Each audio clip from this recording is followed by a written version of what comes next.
What should you do with your feet when you squat? But here's how it all works.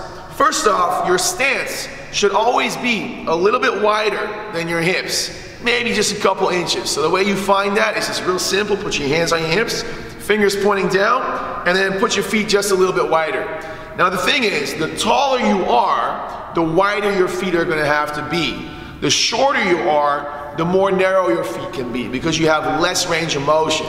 Now for me, this is a good stance right here, a little bit wider than my hips.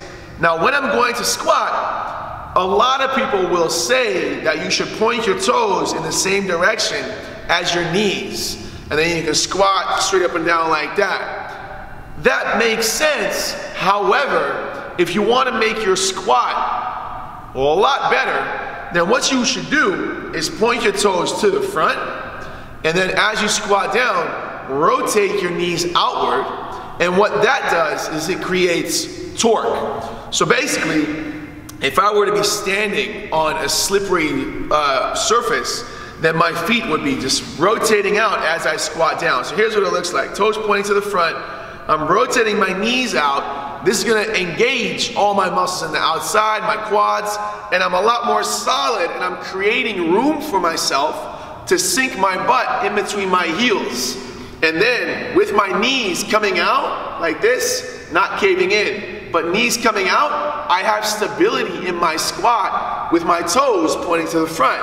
And then I drive through my heels coming up. Again, toes pointing to the front, pushing my knees out, coming down, sinking it down, keeping that lower back straight, driving through my heels with my knees out, up.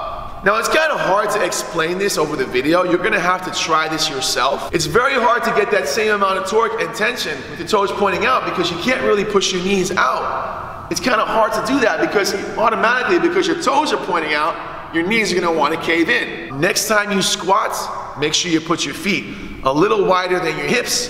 Point your toes towards the mirror or towards the front, and then screw your feet down into the ground, engage your butt, fill your belly with air, squeeze your arms, push your knees out as you squat down, and drive hard. Now there is one exception to this rule, and that is when you are doing a what's called sumo squat, a wide stance squat. Now that's when you go right here and your feet are really wide. Then it doesn't make sense to point your toes to the front. Then you want to point your toes out a little bit. You're coming down, you're feeling that stretch in your inner thighs.